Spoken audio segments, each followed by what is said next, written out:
दोस्तों एक बार फिर से स्वागत है आप लोग के बीच RVS एकेडमी पे। तो आप लोग के बीच 12 का एक छोटा सा अगला टॉपिक उस दिन हम लाइफ स्पैन क्लियर किए थे। उसके बाद आइए छोटू रिप्रोडक्शन।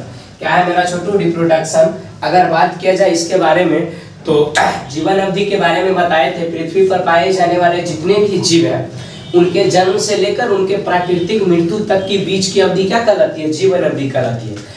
उसके बाद क्या है मेरा जन्म। क्या है छोटू? जन्म। हम बताए थे जैसे किसी भी जीवों की जीवन अवधि जितना तक निर्धारित रहती है, लेकिन पुनः वह जीव क्या होते हैं हमें दिखाई देते रहते हैं। क्यों?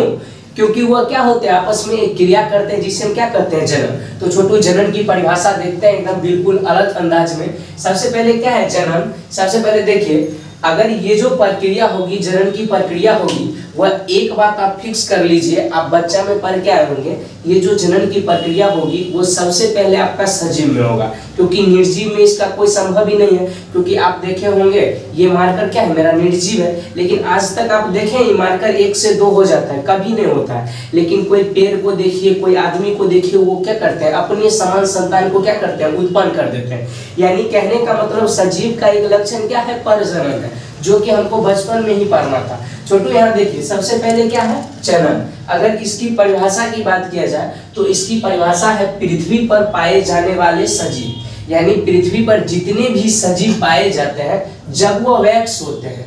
वैक्स मतलब कहने का मतलब जवान होते हैं, जब अपनी किशोरावस्था में प्रवेश करते हैं, वैक्स अवस्था में प्रवेश करते हैं, तो वैक्स अवस्था के बाद उनमें क्या होते हैं? प्रजनन अंग संपूर्ण रूप से विकसित हो जाते हैं। ऐसा नहीं है कि बच्चा में उनके अंदर प्रजनन अंग नहीं होता है, बचपन में भी होते हैं, लेकिन बहुत ज्यादा विकसित नहीं होते हैं। लेकिन जब वह क्या होते हैं? वैक्स हो जाते हैं, तो उनकी शरीर के आंतरिक भाग एवं बाहरी भाग में क्या होते हैं? विकास होने लगते हैं। जैसे में आप देखे होंगे पुरुष के चेहरे पे क्या होते हैं? दाढ़ी एवं मूंछ आने लगते हैं, एवं क्या होते हैं? गला में यहाँ पे उभार आ जाता है। लड़कियों में देखिए स्तन ग्रंथियों का निर्माण हो जाता है, एवं क्या होता है? मानसिक चक्रीय प्रक्रिया क्या हो जाती है? शुरू हो जाती है। यानी कहने का मतलब छोटू, पृथ्वी पे सभी सजीव में यह प्रक्रिया होगी, लेकिन कब होगी? जब वो वैक्स हो जाएंगे तब। आज तक कभी सुने हैं छोटू एक बच्चा एक बच्चे को जन्म दिया है? ऐसा कभी भी नहीं होता है। यानी उसकी उम्र जब निर्धारित हो जाती है, जिस उम्र में जाने के बाद यह क्रिया संपादित होना है, उस उम्र में ही क्या होती है? यह प्रक्रिया संपन्न होती है। तो छोटू यहाँ पे देखिए क्या होते हैं, जब वो क्या होते हैं वैक्स अवस्था में आते हैं तो उनके शरीर में क्या होते हैं? जनन अंग पूर्ण रूप से विकसित हो जाते हैं। यानी जनन अंग जब पूर्ण रूप से विकसित हो जाते हैं तो वो जीव आपस में एक क्रिया करते हैं। आपस में क्या करते हैं? एक क्रिया करते हैं, जिसे क्या कहते हैं? जनन कहते हैं। ठीक, यह एक प्रकार का जैविक प्रक्रिया है। कैसी प्रक्रिया है? जैविक प्रक्रिया। यानी जीवों के अंदर होने वाली प्रक्रिया क्या कहलाती है? जैविक प्रक्रिया।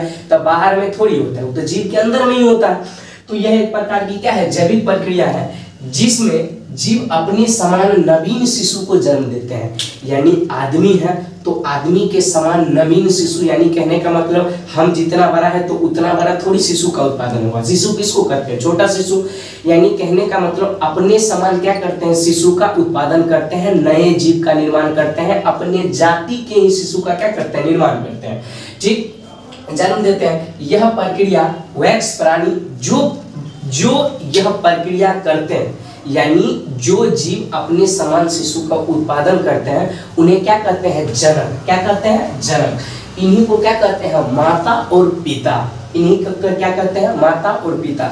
और इससे जो नए शिशु जो आते हैं, जिसे हम प्राय बच्चे कहते हैं, संतान कहते हैं, उन्हें क्या कहते हैं? पुत्री कोशिका यानी डॉटर से जो वैक्स होकर यह प्रक्रिया करते हैं उन्हें क्या कहते हैं? हम जनक। और जो जीव नए आते हैं, नए उत्पन्न होते हैं, उन्हें हम क्या कहते हैं?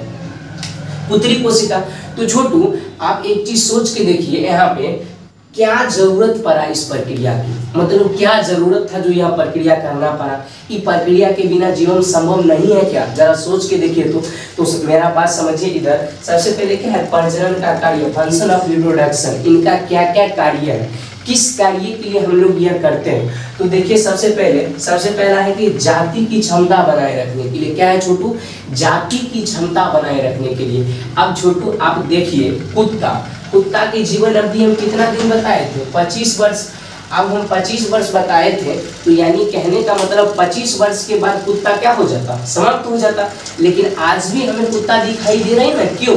क्योंकि वह क्या करते हैं, आपस में एक क्रिया करते हैं, तब जब वह वैक्स हो जाते हैं तब, और वैक्स होने के बाद क्या करते हैं, एक नए जीव का निर्माण करते हैं, यानी अपने समान कुत्ता जो है वो क्या करते हैं, कुत्ते के बच्चे का क्या करते हैं, उत्पादन करते हैं। अब वो जो उत्पादन कर रहे हैं, जिससे क्या हो रही है, कुत्ते की जाति पृथ्वी पर बनी हुई है। अभी तक कुत्ता है ना, अगर बताइए छोटू प्रजनन की प्रक्रिया वो छोड़ दे तो कुत्ता क्या हो जाएगा, समाप्त हो जाएगा। उसके बाद अगला क्या है, जनसंख्या संगठन। आप देखिए छोटू, पृथ्वी की जो जनसंख्या है वह दिन प्रतिदिन क्या होती जाती है, बढ़ती जाती है। क्या होती जाती है, बढ़ती जाती है। अगर सोच के देखिए छोटू, प्रजनन की प्रक्रिया बंद कर दिया जाए, प्रजनन की प्रक्रिया को क्लोज कर दिया जाए, पूरा का पूरा बंद कर दिया जाए, तो बताइए छोटू पृथ्वी पर जनसंख्या होगी? आप 1 मिनट सोच के देखिए, आप दुकान खोल रहे हैं, आपके पास अगर कस्टमर आएगा ही नहीं तो आपका सामान बिक सकता है, नहीं बिक सकता है। तो यह पृथ्वी क्या है, यह पृथ्वी क्या है, पृथ्वी पर लोग क्या करते हैं, निवास करते हैं। अगर यहाँ पे मानव नहीं रहेगा तो पृथ्वी की शोभा है, कुछ नहीं है। तो इसके लिए क्या है, प्रजनन का बहुत ही बड़ा और योगदान है, बहुत ही बड़ा रूप से आवश्यक है।